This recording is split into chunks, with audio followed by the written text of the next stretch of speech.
ओहो, तूने फिर इस सूट का गला इतना छोटा बनवा लिया, कितना बंद बंद सा लग रहा है। कहाँ माँ, ठीक तो है, मुझे ऐसे ही पसंद है। हे भगवान, क्या करूँ मैं इस लड़की का। जरा अपनी सहेलियों को देख, कैसे फैशन करके रहती हैं, नए नए डिजाइन के कपड़े पहनती हैं, और तभी कैसे उनके रिश्ते फटाफट हो रहे हैं। माँ, आपको फिर से वही सब शुरू करना है क्या? हाँ तो और क्या करूँ?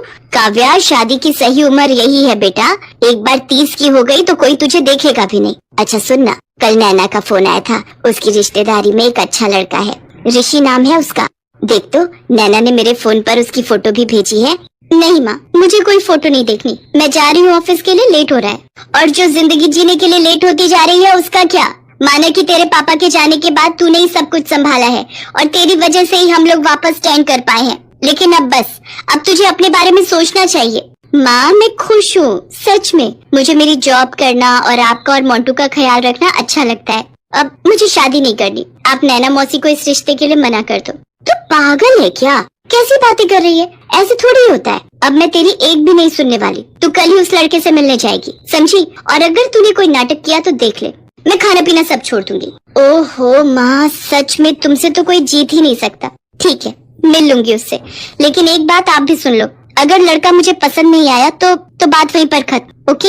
हाँ हाँ ठीक है, पर तू जरा उससे ढंग से मिलना। अब ऐसा कर, अपनी सहेली शनाया को घर पर बुला ले, वो तुझे कल के लिए तैयार कर देगी। ओ गॉड माँ, बस भी करो। इतना कहकर काव्या ऑफिस के लिए निकल गई। ऐसा नहीं था कि उसे शादी से परहेज था, लेकिन घर की जिम्मेदारियों ने उसे कभी फुर्सत ही नहीं दी खुद के बारे में सोचने की। अपने पिता की मौत के बाद अब वो ही अपनी माँ और छोटे भाई को संभाल रही थी, लेकिन अब तो छोटा भाई भी नौकरी करने लगा था, और इसीलिए काव्या की माँ उस पर शादी के लिए जोर डाल रही थी। काव्या के रिश्ते की बात अब तक कई जगह चल चुकी थी, लेकिन कभी काव्या को लड़का पसंद नहीं आया तो कहीं काव्या ही नापसंद कर दी गई, और इस बार भी काव्या बस अपनी माँ का मन रखने के लिए उस लड़के से मिलने जा रही थी। ओफो, माँ भी ना, ये क्या ड्रेस पहना दी है मुझे, बिल्कुल भी कंफर्टेबल नहीं है। भगवान करे वो लड़का ही मना कर दे, वरना बेकार में मुझे मना करके उसकी बेइज्जती करनी पड़ेगी। यही सब सोचते हुए काव्या उस कॉफी शॉप में पहुंच गई, जहां एक लड़का एक टेबल पर बैठा किसी का इंतजार कर रहा था। लंबा कद, शार्प फीचर्स और गठीला शरीर, ऊपर से उसका ड्रेसिंग सेंस ऐसा कि काव्या तो बस उसे देखते ही रह गई। ओह गॉड, ये तो बहुत स्मार्ट है, इसका मतलब यही मना करेगा इस बार। उस लड़के को देखते ही काव्या का कॉन्फिडेंस कहीं गायब सा हो गया, और वो हिचकिचाते हुए उसके सामने जाकर बैठ गई। अब हेलो, माई सेल्फ काव्या, और आप ऋषि है ना? जी yes, I am Rishi, nice to meet you. देखिए, मैं जानती हूँ कि मेरी तरह आपका टाइम भी बहुत कीमती होगा, इसलिए हम बिना टाइम वेस्ट किए साफ साफ बात कर लेते हैं। मुझे पता है कि आपकी चॉइस बहुत अलग होगी, आप मुझे तो कभी पसंद करेंगे नहीं, तो आप खुशी से इस रिश्ते के लिए मना कर सकते हैं, मुझे बिल्कुल बुरा नहीं लगेगा। लेकिन मुझे तो आप पसंद है। मेरा मतलब है कि आपको ऐसा क्यों लगा कि मेरी चॉइस अलग होगी? देखिए, आप मुझे जैसे देख रहे हैं मैं वैसी बिल्कुल नहीं हूँ। मुझे ये कटी फटी ड्रेसेस पहनना बिल्कुल पसंद नहीं है, और ये makeup, oh god, it's irritating me. मुझे सीधे साधे तरीके से रहना पसंद है, और वैसी लड़कियाँ तो आपको पसंद होंगी नहीं। आपसे ऐसा किसने कहा? मुझे तो ठीक वैसी ही लड़कियाँ पसंद हैं जैसे कि आप हैं। मेरा मतलब है कि सीधी सादी, और पता है आप में सबसे अच्छा क्या है? आपके बात करने का तरीका, बिल्कुल साफ और शुद्ध, कोई बनावट नहीं और कोई झूठ नहीं। उस लड़के की बात सुनकर काव्या कुछ शर्मा सी गई। ऐसा पहली बार हुआ था जब किसी लड़के ने इस तरह से उसकी तारीफ की थी। सच तो ये था कि पहली बार कोई उससे पसंद आ रहा था। दोनों में काफी देर तक बातें होती रही, फिर एक दूसरे के मोबाइल नंबर एक्सचेंज करने के बाद काव्या का ध्यान टाइम पर गया। ओह गॉड, इतनी देर हो गई, अब मुझे चलना होगा। अगर आपको ठीक लगे तो क्या मैं आपको घर ड्रॉप कर दूं? थैंक्स, बट मुझे लगता है उसके लिए अभी वक्त है। इतना कहकर काव्या मुस्कुराती और धीरे से हाथ हिलाते हुए वहाँ से चली गई। काव्या के चेहरे पर साफ साफ लिखा था कि उसे वो लड़का बहुत पसंद आ गया था, और अब वो शादी के लिए तैयार थी, और ये बात वो अपनी माँ को बताने के लिए बहुत ही एक्साइटेड थी। लेकिन घर पहुँचते ही, काव्या तू आ गई बेटा, थैंक गॉड, हम लोग तो परेशानी हो गए थे। तू मेरा फोन क्यों नहीं उठा रही थी? सॉरी माँ, वो मेरा फोन साइलेंट था, पर आपको तो पता ही था कि मैं कहाँ गई हूँ। हाँ, थोड़ी देर हो गई उसके लिए सॉरी, बट आपके लिए गुड न्यूज है। इस बार कुछ बात बनती दिख रही है। ऋषि बाकी लड़कों से अलग है। ये तू क्या बोल रही है काव्या? ऋषि को कुछ अर्जेंट काम पड़ गया और इसलिए वो कॉफी शॉप आया ही नहीं। तेरे जाने के बाद नैना का फोन आया था, और यही सब बताने के लिए मैं तुझे फोन कर रही थी। क्या? तो वो लड़का? एक मिनट माँ। अपनी माँ की बातें सुनकर काव्या का पारा चढ़ गया। उसने फौरन अपना फोन बाहर निकाला और उस लड़के का दिया हुआ नंबर डायल किया जिससे वो कॉफी शॉप में मिलकर आ रही थी। हेलो, हाउ डेयर यू, तुम्हारी हिम्मत कैसे हुई मुझसे झूठ बोलने की? तुम ऋषि नहीं हो, ये बात तुमने क्यों नहीं बताई मुझे?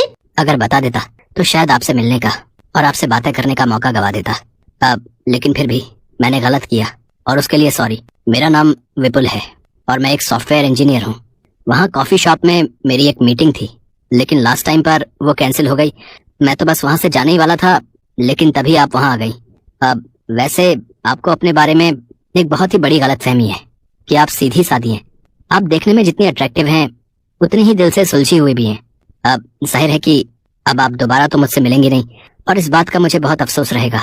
वैसे आपको भी गलतफहमियां बहुत है। आपसे किसने कहा कि हम दोबारा नहीं मिल सकते? लेकिन अगली बार दोनों अपने असली रूप में होंगे, राइट? इस तरह वो हुआ जिसकी उम्मीद किसी को नहीं थी। काव्य और विपुल में मुलाकातों का सिलसिला शुरू हो गया और सब कुछ देखने परखने के बाद दोनों का रिश्ता भी तय हो गया।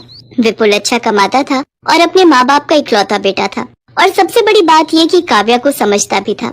विपुल, बहुत जल्दी हमारी शादी होने वाली है। वैसे तो हम एक दूसरे के बारे में सब कुछ जानते हैं, लेकिन फिर भी एक बात है जो मैं तुमसे क्लियर करना चाहती हूँ। हाँ तो बोलो ना। विपुल, मैं कभी भी अपनी माँ और छोटे भाई को मुसीबत में नहीं देख सकती, तो शादी के बाद भी मैं उनका ख्याल रखना चाहूंगी। भले ही मैं उनके साथ न रह सकूं, लेकिन फिर भी मैं उन्हें छोड़ नहीं सकती। तो ये बात है।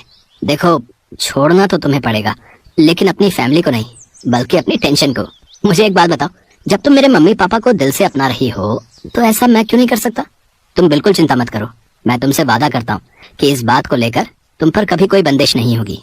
बल्कि मेरी कोशिश तो ये है कि दोनों फैमिलीज आसपास ही रहें। तुम चिंता मत करो, हम अपना नया फ्लैट तुम्हारे घर के आसपास ही लेंगे।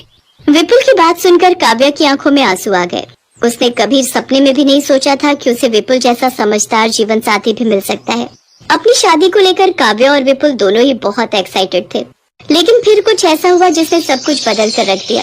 शादी से ठीक एक दिन पहले अचानक विपुल के घर में आग लग गई।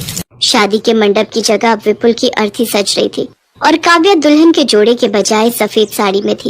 एक ही पल में उसके सपनों की दुनिया उजड़ चुकी थी। बहन जी, आप काव्या को यहाँ से ले जाइए। शादी होने वाली थी, अभी हुई तो नहीं थी। यहाँ रहेगी तो उसका नाम विपुल से जुड़ा रहेगा और हम ये नहीं चाहते।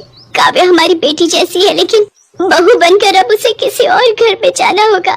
माँ, यहाँ क्या कर रही हो? आज मेरी शादी है, चलो, मुहूर्त का समय हो रहा है। क्या बोल रही है काव्या, तू होश में तो है? मैं होश में हूँ माँ, और वही कह रही हूँ जो सही है। विपुल और मुझे कोई अलग नहीं कर सकता, उसकी मौत भी नहीं। विपुल ने कहा था कि अब हम भी एक हैं और हमारे परिवार भी। तब आप ही बताइए, मैं अपने इस परिवार को छोड़कर कैसे जी सकती हूँ? मैं आप सबके सामने हाथ जोड़ती हूँ, मुझे मेरे विपुल से अलग मत कीजिए।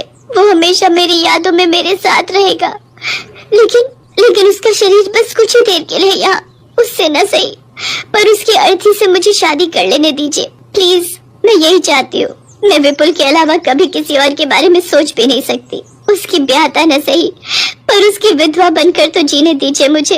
काव्या लगातार बोल रही थी और वहाँ खड़े सभी लोग उसे सुन रहे थे और किसी में भी काव्या को ना बोलने की हिम्मत नहीं थी। ऐसा लग रहा था कि अगर उसकी शादी विपुल की अर्थी से नहीं हुई तो वो जी ही नहीं पाएगी। फिर आखिरकार वही हुआ जो काव्या चाहती थी। काव्या की शादी तय मुहूर्त पर हुई।